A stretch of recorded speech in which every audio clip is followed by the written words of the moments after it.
Bismillahirrahmanirrahim. Siapkeun kitabna urang samikeun logatanana. Asabi'u asaro ari anu ka-17. Nah atartibu eta tartib. Fa in ta'ammada tuluy lamun mangahaja-haja itu si jalma tarkahu kana ninggalkeun ieu tartib kaan sajada sapertieun sujud itu si jalma qabla rukuihi dina samemeh rukuna itu si jalma batolat mangka batal itu salat. Wa insaha jeung sok sanajan poho itu si jalma. Fa ya'ud mangka balik deui itu si jalma ilaihi kana eta ruku. Illa ayakuna angin lamun mahyen bukti itu si jalma pimislihi eta tetep dina bangsana ye ruku. Au badahu atawa sabadana ye ruku. Fatatimma mangka nyampurnakeun bihi kana ieu mislihi naon rakaatuhu rakaatna itu si jalma. Walago jeung laga atawa nganggur naon ma perkara rakaat saha anu poho itu si jalma bihi kusabab ieu emma atawa kana ieu emma. Jadi lamun si jalma teh teu tartib teu sah salatna. Misalkeun geus nangtung teh langsung sujud ya. Henteu ruku heula poho, nangtung deui si jalma teh. Tah, eta teh teu dihitung hiji, cenah balik deui teh si jalma kana fayaud mangka balik deui si jalma ilahi kana eta ruku. Jadi balik deui geus ngalamun gitu sok sanajan poho ge anger cenah batolat mangka batal salatna wa insaha sanajan poho itu si jalma. Fal yaud jeung ngabalikan deui ilahi kana itu ruku gitu. Paslan takdiruhu ro'aytu paslan ro'aytu maca kuring paslan kana ieu pasal. Jadi maf'ul bih tarkibanana ro'aytu jadi fi'il fa'il. Lamun huwa paslun huwa ari ieu paslun eta hiji pasal tarkibana jadi khobar tina mubtada dibuang nyata huwa. Lamun bi paslin kumaha qara'tu bi paslin. Qara'tu maca kuring bi paslin kana ieu pasal. Mata bisa dibaca paslan, bisa dibaca paslin, bisa dibaca paslun kumaha wae kahoyongna mangga asal tiasa narkibna.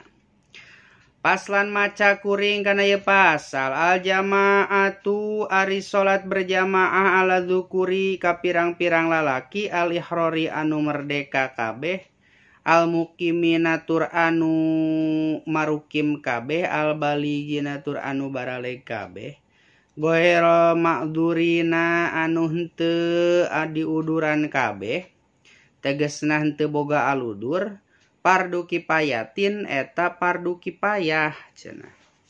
Salat berjamaah teh fardu kifayah. Jadi lamun dilakonan ku sawarehna jalma gugur dosa nu misalkeun sakampung teh anu berjamaah hiji acan dosa sakampung tah mata lamun anu berjamaah sawareh gugur dosa nu sakampung eta teh. Mata kudu nganuhunkeun lamun di masjid masih keneh anu berjamaah. Atau menganggap enteng.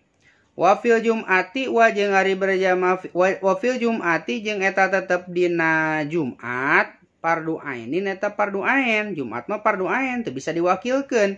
Misalkeun ieu jumaah keun we hayang jumahan ieu urang moal jumahan da fardu kifayah lain fardu kifayah fardu ain Jumatan mah wajib setiap jamaah kudu hadir gitu. Alaihim eta tetep ka itu lalaki. Iza kanu di mana-mana bukti itu lalakina arba'ina eta 40 jalma mukallafina tur anu diperdih kabeh, anu mukallaf kabeh. Mukallaf teh naon? Anu hideng, anu boga akal gitu tah. Anu baleg mukallaf teh. Pi abniyatin dina bangunan atawa dina pi abniyatin dina hiji adegan atawa dina hiji bangunan. Atawa dina ngadegeunana. Jadi dina ngadegeun Jumat teh kudu 40 jelema. Wajeng wajib di Jumat alaman ka jalma nawa anu nganiatan ieu si jalma al iqamata kana mukim. Ingdahum di eta 40 jalma. Misalkeun urang teh karek datang ya. Di mana? Di lembur ka kota tah, tapi urang teh cicing di dia di kota tah geus niat, geus aya niat wajib eta. Wajib Jumatan. Arba'ata yamin dina zaman 4 poe sihahin anu sihahin anu soheh gitu. Wajeng wajib Jumat alaman ka jalma balago anu tepi hu kaya si jama naon nida usaitin suara adzan. Wajib lamun urang keur di mana wae ngadenge suara adzan. Min torfin tina arah-arah ya lihi anu nyandingan ieu torof min badihati negarana eta Jum'ah. Misalkan di kampung urang teh kadenge ieu aya masjid dari itu suara adzan teh kadenge wajib urang teh datang Jumatan kadinya. Wa syartuha jeung ari syaratna ieu Jumat waktu zuhri eta asup waktu lohor. Syaratna teh kahiji kudu asup waktu lohor. Wa hutbatani jeung hutbah 2 qoblaha dina samemehna ieu hutbah. Qoblaha dina samemehna ieu Jumat. Jadi samemeh salat Jumat teh aya hutbah 2. Pihi di ieu waktu lohor. Yasma'u anu ngadenge huma kana ieu hutbah 2 saha al arba'ina 40 jalma. Wa intu sholat jeung kudu di wa anta sholat jeung kudu yen kudu disolatan ieu Jumat jamaatan barianan berjamaah bihim sartana itu 40 jalma. Wa illa taqorona jeung lamun mah wa alla taqoriniha jeung ulah marengan kana eta Jumat naon ukhron Jumat anu sejen bi baladiha di eta kampung. Jadi sakampung teh kudu nama Jumat teh hiji cenah. Lamun nek aya 2 ge naon henteu ngabarengan, henteu bareng gitu salat Jumat teh misalkan ieu geus beres langsung nu ieueun beres henteu bareng. Atau bedakeun sababaraha menit gitu tah, setengah jam atau 15 menit gitu tah.